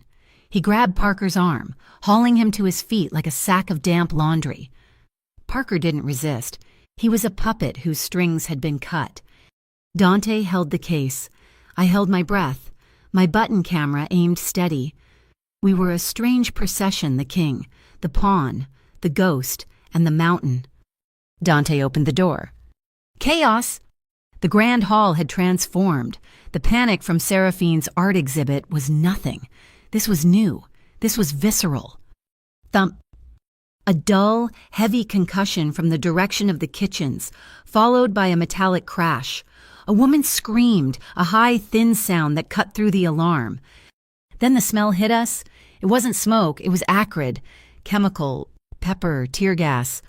Halcyon, Dante said, his voice a flat, cold line. He didn't even raise it. They're flushing the building. They think Parker is still hiding in the kitchen. He was right. A wave of tuxedoed guests and uniformed kitchen staff poured out of the service doors, coughing, weeping, their eyes streaming. The elegant gala had become a stampede. This way, men in dark blue windbreakers, Meridian Bureau emblazoned on the back, were shouting, but they weren't guiding people to safety. They were directing. "Sir, you need to come with us, now." I saw one of them grab a city councilman who I knew was one of Vale's political rivals. "I'm fine, I just need air." "You're being detained for your own safety," the agent said, shoving him toward an exit where two other agents were waiting. They weren't making arrests. They were using the panic as a cover. They were grabbing their enemies, settling scores and cleaning house, all under the guise of a public emergency. It was a performance, a sickening, familiar play. "Ivo," Dante said. Ivo shoved Parker and me into a small alcove, next to a fire control panel. "Stay, here." His voice was a low growl. He pulled a small, black device from his pocket, no bigger than a phone. He slammed it against the security panel's lock. A red light on the panel flickered, then turned green. "What are you doing?" I whispered, my heart hammering. "The boss wants everyone to see this." Ivo grunted. He tapped his earpiece, a gesture I now recognized. "Seraphine, we're live to the world. Go?" My blood went cold. He just bypassed the museum security feed. He'd given Seraphine control. My button cam, the museum's own cameras, everything was being streamed, not just to Dante's server, to the public, to the 3 independent news channels he'd mentioned. Ivo turned back to us. "We move now. West Wing exit."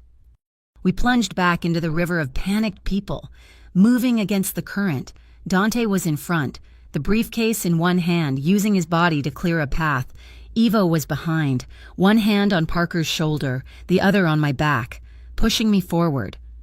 We rounded a corner, away from the gas, into a long, opulent corridor, the Hall of Reflections. Both walls were covered in antique mirrors, floor to ceiling, creating an infinite, repeating maze of panicked faces. And he was there, waiting. Rex Sable. His right arm was in that same black sling, but his left hand was rock steady, holding a heavy, black pistol. He wasn't alone. 2 Halcyon thugs, the ones I'd seen follow Parker into the kitchen, flanked him. Their guns were out, too. "Going somewhere, Rovan." Sable sneered. His face was pale and slick with sweat. His eyes were not the eyes of a professional. They were the eyes of a rabid dog, high on pain and pure, uncut rage. Ivo shoved me behind him, his own weapon appearing in his hand as if by magic. Dante stopped. He put himself in front of me, in front of all of us. "Rex," Dante said. His voice was calm, almost conversational. "Shut up!" Sable shrieked, the sound echoing off the mirrors. "You broke my arm. You played me. You played me." He was desperate. His eyes darted from Dante to Ivo and then to Parker. He saw his leverage. He lunged. It was impossibly fast for an injured man. He ignored me. He ignored Dante. He grabbed Parker by the front of his waiter's jacket, yanking him out from behind Ivo. He jammed the barrel of his pistol against Parker's temple. "Drop it!" Sable screamed, his voice cracking. He was aiming at Ivo. "Drop it, or the rat gets a third eye, I swear to God." Ivo froze. His face was a mask of thunder. He was calculating the odds. Dante held up one hand, a quiet signal. "Stand down." "He's worthless to you, Rex," Dante said, his voice reasonable. "He's my ticket," Sable spat, dragging Parker backward. "And she," he nodded at me, his eyes full of venom. "She's my bonus. Give me the case. Give me her. And you and your mountain can walk away." I stared, my body locked in ice. My camera, I was streaming this. I was broadcasting Parker's execution. I could see the gun press so hard into Parker's skin that it left a white circle. I could see the faint tremor in Sable's hand. He wasn't in control. He was a cornered animal, 1 second from pulling that trigger. Dante didn't move. He looked at Sable, and he looked at the gun. He looked at me. Then, slowly, he walked forward. He placed the black briefcase on the polished marble floor, right in the center of the mirrored hallway. He slid it. It spun once, then glided across the floor, stopping a perfect 5 feet in front of Sable. The unfastened central lock was facing him, a silent invitation. "Let them go," Dante said. His hands were empty, held slightly away from his body, palms open. "Take what you want, the case, the drive, it's all there." Sable laughed. It was a high-pitched, broken, terrible sound. "You think I'm that stupid? You think I'll bend over and let your man shoot me in the back?" He yanked Parker's head back by the hair. Parker gave a small, pitiful squeak. "No, you, Rovan." Sable's eyes were glittering. "I want you to kick it over to me, on your knees." The hallway was so quiet I could hear the hiss of the gas from the main hall. Evo was a coiled spring. "On your knees, Rovan now, or he dies." Dante looked at him. The man who had walked into the gala like he owned the air. The man who had held me in the penthouse. "I don't kneel," he said. It was a statement of fact, and it was a death sentence for Parker. Sable's finger tightened. "But I'll get the case," Dante said, cutting him off. He took a half step forward. He crouched, his body tensing, but his knees stayed off the floor. He reached out one hand, his long fingers stretching, and he rested his fingertips, just barely, on the unfastened combination lock. It was a signal. Pop, pop, pop, pop, pop. It wasn't gunfire. It was the lights. The elegant, expensive track lighting in the ceiling exploded, one after another, in a shower of glass and sparks. The mirrored hall was plunged into absolute, perfect darkness. Hey! A new sound from the air vents above, thick, white. Odorless smoke poured into the corridor. It wasn't the pepper gas. This was a clean, dense, theatrical fog. It was a wall of white, swallowing everything. "Maya now?" It was Dante's roar. I didn't think I reacted. I grabbed the front of Parker's jacket, the one Sable was holding, and I didn't pull back. I pulled down. Parker, a dead weight, fell from Sable's loosened grip. We crashed to the marble floor in a heap. I jammed my hand against my left ear, my fingers fumbling for the stud. I pressed. My heart was a drum. 1,000, 2 1,000, 3 1,000. Bang! A single, wild gunshot. The muzzle flash was a blinding yellow flower in the smoke. Shouting, a thud, the sound of a body hitting a wall, a high-pitched scream, cut short, a zap, the sharp, electric sound of a high-voltage stun gun. A dark shape, Evo, was a phantom in the fog, moving with the speed of a freight train. Another shape, impossibly fast, was a blur to my left. Seraphine. She must have come from the other end. She was on Sable. Twisting his good wrist, I heard a snap. The gun clattered to the floor. Strong, warm hands were on me. "I have you."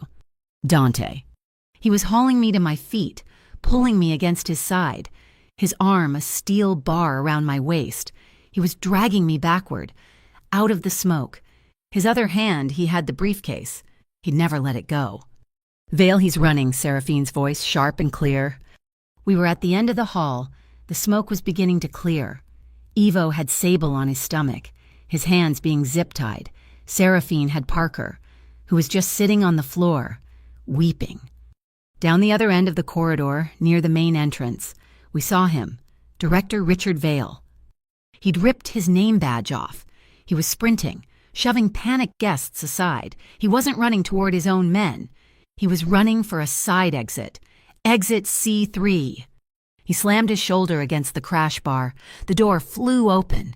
He looked back, just once, his face a mask of pure, unadulterated terror. Clang, rattle, boom! A heavy, corrugated steel fire door slammed down from the ceiling. It wasn't a system malfunction. It was triggered. Vale was trapped. He slammed his fists against the solid steel. He was caught in a small, glass-walled atrium, locked out of the exit, locked away from the party. And as he turned, his face pale, he saw it. One of the small, black drones from the main hall. It had detached from the exhibit. It was floating, perfectly silent, 3 feet from his face. Its tiny, red recording light was on. He was trapped, and he was live. The smoke was clearing. The remaining guests were silent, staring at Vale, at us. Dante was the picture of calm. He walked back into the center of the hall, his shoes clicking on the marble. He looked at me. A clear, direct look. He was looking at my button camera. He was addressing the stream. He set the black briefcase on a marble bench. "Director Vale," he said, his voice projecting into the sudden, stunned silence. "Was trying to retrieve this." He reached down, he turned the unfastened central lock. Click. He opened the case. He didn't have to say a word. My camera was zoomed in. The drone by Vale's head swiveled, capturing the briefcase's contents. The thick paper ledgers, the silver hard drive, and one more thing, sitting right on top. A single, official-looking document. It had the embossed seal of the Atlas Integrity Commission. It was a pre-signed, blank immunity from prosecution form, a get-out-of-jail-free card. At the bottom, in hurried, angry ink, was a signature. Richard Vale. My blood froze. It was a plant, a fake, the final, perfect piece of the trap. Dante wasn't just catching him for his past crimes. He was catching him, red-handed, in this moment, trying to forge his own pardon to escape the building. He was trying to save himself, Dante said, his voice cold. The gala hall, with its shattered lights and smoky air, wasn't a party anymore. It was a courtroom, and Dante had just presented Exhibit A to the entire city. The lie was exposed. The hall was a stunned, silent theater of smoke and shattered glass. Vale was trapped in the atrium. The little drone, a silent, recording angel in his face. He didn't surrender. Men like Vale never surrender. They just find another exit. He looked up. In the ceiling of the small atrium, I saw it too, a metal panel, a service access ladder. He threw his shoulder against the other door, the exit C3 door he'd been aiming for. It burst open, leading into a dark, concrete service corridor. He scrambled through. "He's going for the roof." Dante's voice was low, cutting through the murmurs of the crowd. A scream from across the hall. "He's loose!" I spun. Evo was trying to secure the 2 Halcyon thugs. Rex Sable, his face a mask of purple rage, was back on his feet. The stun gun had worn off, or he'd willed it away. He'd used the chaos to slip the zip ties. He had a knife. A different one, a backup. Dante was already moving toward the bench, snatching the black briefcase. He snapped the latches shut. "Maya, move." Sable wasn't going for Dante. He was coming for me. "You!" he shrieked, his voice raw. "This is all you!" He lunged, the blade flashing. He was between me and Dante. He was all animal, all rage. Dante roared my name. But I'd been trained for this. In the safe house. Evo had spent an hour, his voice a bored rumble. "If they're faster, use the environment. A door is a weapon, a frame is a vice." I didn't run. I didn't scream. I stepped back, yanking the heavy steel fire door the one Vale had just burst through closed. Sable, in his blind lunge, was too fast. He tried to pull back, but I slammed the door with all my weight. Slam! The sound was followed by a wet, sickening crunch. He screamed, a sound I will never, ever forget. It wasn't a roar of rage. It was a sound of pure, unadulterated agony. I'd slammed the door on his good hand, the one holding the knife. The knife clattered to the floor. Sable crumpled, his left hand completely mangled, trapped in the door jamb. He was finished. Evo was there a second later, his boot on Sable's back. He looked at the door, at Sable's destroyed hand, then at me. A flash of something respect. "Good, kid." Dante didn't pause. He grabbed my hand. "Come on, he's calling for extraction." He pulled me through the door, over Sable's whimpering body, and into the service corridor. The little drone that had been on Vale was a red dot in the darkness ahead. A guide. We hit the stairwell. It was a different world. No crystal, no music. Just bare concrete and humming fluorescent lights. We ran. My heels. The ones I'd worn to be a ghost were a liability. I kicked them off. Up, up, up, ah. The air grew colder. My lungs burned. Dante was a machine, pulling me along, the briefcase in his other hand. His grip was like iron.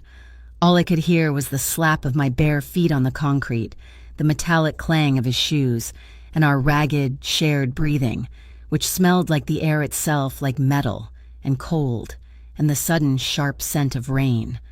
He kicked the bar on the roof access door. We burst out into a hurricane. The roof of the Opaline Center was a war zone. The rain wasn't falling, it was attacking. Driven by a wind that screamed, the city was a galaxy of glittering lights, spread out below us, indifferent. And the helicopter? It was a sleek, black machine. Maybe a civilian model, but it was painted in matte, non-reflective paint. It wasn't landing, it was hovering. Its skids just 3 or 4 feet above the helipad, fighting the wind. The downdraft was a physical blow, plastering my dress to my body, whipping my hair into my eyes. Vale was there, soaked, his perfect silver hair a mess. He was at the edge of the pad, screaming at the pilot. "Get down, I have the package, get down." He was bluffing, trying to make the pilot land. "Dante," he shrieked. Seeing us, he pulled a radio from his pocket. "The case, give me the case, or I'll have Parker killed. I mean it, kill the rat, do it." He was bluffing. He had to be. The wind tore at my voice, but I screamed back. "It's too late. Vale Parker isn't yours anymore. He's talking, the whole city is watching you. We're live." My button camera, it was still streaming. My view, this rooftop, this nightmare, was being broadcast to the world. Vale's face, illuminated by the helicopter's strobe, was a mask of pure desperation. He knew it. The bluff had failed. He had one move left. He made a desperate, scrambling run, trying to jump onto the helicopter's skid. A flash of red, a laser dot. It appeared on Dante's chest. A sniper. On the next building over, a Halcyon contingency plan, the last piece of the puzzle. They weren't just here to support Vale. They were here to make sure no one else left. Dante saw Vale's jump. He acted. He didn't run. He didn't shoot. He threw the briefcase. It was a perfect spinning arc, cutting through the wind and rain. It landed hard on the open deck of the helicopter, just behind the cockpit. Vale was scrambling onto the skid, reaching for it. But the case, damaged from Sable's fight, or maybe just from the impact, popped open. A cloud of paper, the ledgers, exploded into the downdraft, a meaningless, rain-soaked confetti, scattered to the winds, useless. But the hard drive, the small, silver, encrypted hard drive, Noah's insurance, my weapon, the real truth skittered out. It bounced on the wet metal deck, spun across the helipad, and rolled to a stop, right between my bare feet. The sniper's dot was still on Dante. Vale was halfway into the helicopter. I was standing over the key to the entire city. It all happened in 1 second. I saw the dot. I didn't think. I yelled his name. "Dante!" I threw myself at him, a clumsy, desperate shove. Crack-spang. The sound of the shot was thin in the wind. The bullet hit exactly where he had been standing. It struck a metal antenna array, and a shower of white-hot sparks erupted into the rain. Dante, knocked off balance by my push, grabbed me, pulling us both down behind a massive, humming air conditioning unit. The wind screamed over our heads. "Are you hit?" he yelled, his voice a roar. His hands were on my arms, my face, his eyes searching mine in the dark. No, the drive, I had scooped it up. It was cold and heavy in my hand. Vale was screaming at the pilot. Go, go! He's shooting! Go!" The helicopter started to rise. The sniper was reloading. We were pinned. Dante didn't pull a gun. He reached into his suit jacket, past the gun I knew was there, and pulled out a small, black handheld speaker, a bullhorn. He clicked it on, a high-pitched squeal. He held it up, over the top of the AC unit, aiming it at the helicopter's cockpit. And he pressed play. First, Seraphine's cold, digital voice amplified into the storm. $800,000, moving from a Halcyon Ring Shell Corporation and resting right here in the Night Fen Charity Fund. Then, Parker's terrified, weeping confession. He said he'd protect me. He said they sent me pictures of my wife, my kids. The sound was a raw, distorted wound in the night. It cut through the rain. It was aimed at the pilot. Vale, halfway in the door, froze. He looked back, his face a perfect picture of horror. He knew that voice. The helicopter stopped rising. It just hovered, 10 feet up. The pilot, he wasn't Halcyon. He was a charter, a civilian, and he was listening. Then, a new voice, not from Dante's speaker. This one came from the helicopter itself, from its external P system. This is the Atlas Integrity Commission. All aircraft in this airspace are to stand down. Director Vale, you are under arrest. The real Atlas. They'd been listening to Evo's stream. They were the cavalry. The helicopter's floodlights snapped on, pinning Vale in its beam. The sniper dot vanished. The backup was gone. And the helicopter, with a terrifying professional smoothness, tilted. The pilot wasn't trying to shake Vale. He was just dumping him. Vale scrambled, lost his grip, and slid off the skid. He fell, maybe 4 or 5 feet, landing in a wet, ignoble heap on the concrete. He was a puddle of ambition and expensive tailoring. He didn't get up. He just lay there, the rain pounding on his back. He was broken. Not by a bullet, not by a fist. He was chained by the truth. The helicopter rose, its spotlight staying on Vale, and began to circle. In the distance, the sirens were no longer threats. They were a response. The roof was quiet. Just for a second, the rain, the wind, the distant city. Dante stood up. He walked over, looked down at the broken man, and then walked back to me. He looked at the silver hard drive in my hand. "It's not over," he said, his voice quiet. "He's caught. But the data, it's still locked. The city is watching. But they only have our word. They're watching us." He nodded at the drive. "The files are still yours. Maya. The final lock, you have to be the one to open it. You have to be the one to press send." I looked at the drive. My brother's life. My grandmother's. Mine. I pulled out the burner phone Seraphine had given me. My hands were shaking, but not from fear. I plugged the drive into the adapter. The screen lit up, a simple prompt. Distribute AIC, press row, public, all. A single button, send. I looked at Vale. I looked at the city lights. I looked at Dante. I pressed send. The screen flashed, uploading. Sent. In the city below, I could almost feel it. 1,000,000 phones, lighting up, 1,000,000 screens, all telling the same story, the truth. Dante walked over to the empty, broken briefcase. He picked it up, the rain streaming off it. He snapped it shut. It wasn't a weapon anymore. It was just a box. The day after the storm was unnervingly quiet. I'd spent the dawn in the glass fortress of the Rovan house, watching the sun rise over a city that had been fundamentally broken and reset. I hadn't slept. I'd just watched as my single send command, that digital button press from the rooftop, bloomed across the network. The morning news wasn't just covering the story. The story was the news. It was an avalanche. The Night Fen conspiracy. One channel blared. Director Vale arrested, implicated in vast racketeering scheme.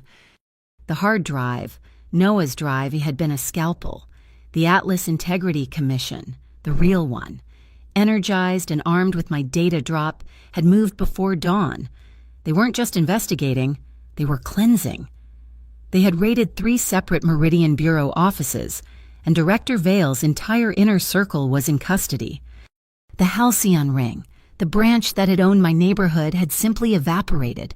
With their Meridian protection gone and their bank accounts frozen by the Centurion Bankworks leak, they had dissolved overnight. Their power was a house of cards, and we had pulled out the bottom one. And Parker Hume, I saw his face, blurry, on the screen. He was being led into a federal building, a coat over his head. The chyron read, "Key witness Parker Hume in protective custody." He was a rat, yes, but he was a rat who had finally told the truth. And he was going to live. The storm was over. The first phone call I made wasn't to Dante. It was to the new, clean hotline for the Atlas Commission. A woman with a crisp, kind voice answered, "Miss Quill, yes, we've been expecting your call." "My brother," I said, my voice thick. "Noah." "We reviewed his case file as a matter of priority. Using the data you provided, a judge issued a provisional release for Mr. Noah Quill just 1 hour ago. His case is being fully exonerated." I sat down, hard, on the cold marble floor of Dante's penthouse. The phone slipped from my hand. I just cried, gasping. Ugly sobs. It was over. Noah was free. The second call was to St. Mirren's Clinic. "Mrs. Etta," the nurse chirped. "Oh, she's having a wonderful morning. We've moved her to the Glenora wing. The room has a marvelous view of the gardens. She's asking when you'll be by with her ginger ale." A room with a garden. 2 days later, I was back where it started. The Lighthouse Diner. The chains were gone. The closed sign was gone. The owners, a family from the old neighborhood, had reopened. The air was the same. It smelled of coffee that had been on the burner for about 4 hours too long, and bleach, and frying onions. But everything was different. I was different. I grabbed a piece of cardboard and a thick black marker from behind the counter.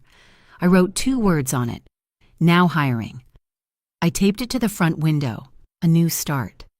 I was wiping down the counter, the familiar, comforting motion, when the bell jingled. Ding-a-ling. My heart didn't jump. It didn't seize in panic. It just settled. He slid onto the same stool. Just Dante. No Evo, no Seraphine, no convoy. He wore the black overcoat, but it was dry. The rain just a memory. "Maya," he said. "Dante." "Coffee," he said, the corner of his mouth twitching. "Black. No sugar." I poured. My hand was perfectly, absolutely steady. He slid the black briefcase onto the stool next to him, the one that had held the fate of the city. It looked smaller in the daylight, almost innocent. "I promised I'd return this," he said. I frowned. "The drive is with Atlas. The ledgers, I saw them scatter in the wind." "The wind that night was strange," he said, a faint, private smile on his face. "My people are very good at following the wind, but no, this is for you." He opened it. The custom-cut foam was gone. The hard drive was gone. Inside, nestled on a bed of dark, midnight blue velvet, were 2 things: a folded silk scarf, the color of the night sky, and a small, antique, iron key. My breath caught. "What is this?" "An apartment," he said, watching me, "on Glenora Street, 3 blocks from St. Mirren's. It's on the 10th floor. It has a balcony. It's safe." He paused. "It's in your name. The deed was finalized this morning." I stared at the key. A penthouse in the sky. A golden cage. He was giving me a reward. He was paying me for my service. The old Maya, the one who counted quarters, would have wept with gratitude. But I wasn't her. I pushed the briefcase, gently, back toward him. "I can't." His smile faded. His eyes, those midnight harbor eyes, sharpened. "Maya, it's a gift. It's not—" "I know what it is," I said, my voice low but strong. "It's generous, but I'm done being a pawn, Dante, even a well-protected one. I'm done being given things." I met his gaze, the man who had faced down snipers, the man who had torn another man's arm from its socket, and I wasn't afraid. "I'll take the apartment," I said, "but on my terms. I'll sign a lease. I will pay you rent. Every month, I will have my own key, not one that comes in a box." He was silent for a long, long time. The diner hummed around us. He was seeing me, not the girl who'd said, "You look lost," not the terrified victim. He was seeing the woman who had stood on a rooftop and hit send. "And," I said, my voice softening, "if you want to visit, you ring the bell. You don't just appear. You're a guest." He stared at me. Then, slowly, a real smile broke across his face. It wasn't the sharp, predatory grin. It was real. It reached his eyes. "Elise," he said. "Rent," ringing the bell. He picked up his coffee cup and took a sip. "All right, Miss Quill." He leaned in, his voice dropping to a conspiratorial whisper. "But I'm a terrible guest. I'm told I'll be punctual. And I'll probably bring flowers." I laughed. It felt strange. It felt good. We left the diner. We walked, not to a black sedan, but just walked. We went to the harbor line, the long seawall that overlooked the bay. The sky was a brilliant, sharp blue. The air was salty and clean. He reached for my hand. He didn't grab it. He didn't seize it. He just offered his palm up. A question. I slipped my hand into his. He didn't lace his fingers tightly, like a man staking a claim. He just held it, his thumb brushing lightly over my knuckles. He was walking with me. He was matching my pace. We found a wooden bench, worn smooth by the salt and the wind, and sat facing the water. The silence was easy. "You've changed, Maya," he said, looking at our joined hands. "So have you," I whispered. "You look younger." "I feel older," he said, but he was smiling. He turned to me. The world fell away. There were no snipers, no hard drives, no conspiracies. There was just him. He leaned in. I met him halfway. This kiss was the one. It wasn't the desperate, rain-soaked kiss of respect in the penthouse. It wasn't the shadow of a promise. This one was earned. It was slow. It was deep. It was sure. It was a kiss that had time. It wasn't the fire of an explosion. It was the deep, penetrating warmth of the hearth. It wasn't about survival. It was about choice. His hand came up, not to my shoulder, but to my face, his fingers threading into my hair, his thumb brushing my cheek, his other hand held mine, our fingers finally lacing together, a perfect fit. We broke, but only slightly, resting our foreheads together.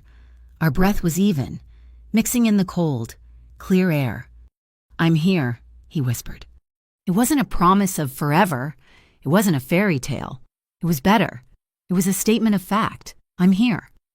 "I'm here too," I whispered back. It was the only vow that mattered. A phone vibrated. He sighed, the sound of a man whose work would never, ever be finished. He pulled it out. A sleek, modern smartphone. He looked at the screen. A new fire, a new problem. The city was clean, but the shadows would always find new corners. He didn't answer it. He looked at me. He was waiting, asking. I smiled. I squeezed his hand. "Go," I said. "The city's waiting." He looked relieved. He stood up, putting the phone to his ear. "But Dante," he paused, looking down at me, the boss persona sliding back into place. "Be back by 8, I said. "I'm making clam chowder." He froze, and then he laughed, a real, unguarded, surprising sound. It was the sound of the man I'd kissed, not the man who owned the city. 8 o'clock, he confirmed. "I won't be late." He turned and walked away, his voice already dropping into that familiar, commanding gravel as he spoke into the phone. I stayed on the bench, watching him go. The black briefcase was still under the bench. He'd left it. I reached down, touching the cold plastic. It wasn't a shadow. It wasn't a weapon. It was just a memory box, a souvenir of the night we decided to stand. Sometimes, the storm doesn't come to sweep you away. It comes to teach you how to stand. And if a hand reaches for yours, make sure it's one that respects you. Thank you so much for listening to this story. I'd love to know where in the world you're tuning in from. So please drop a comment below and share your thoughts. Don't forget to subscribe to Mafia Boss Stories, like this video, and give that hype button a tap so more people can hear this story.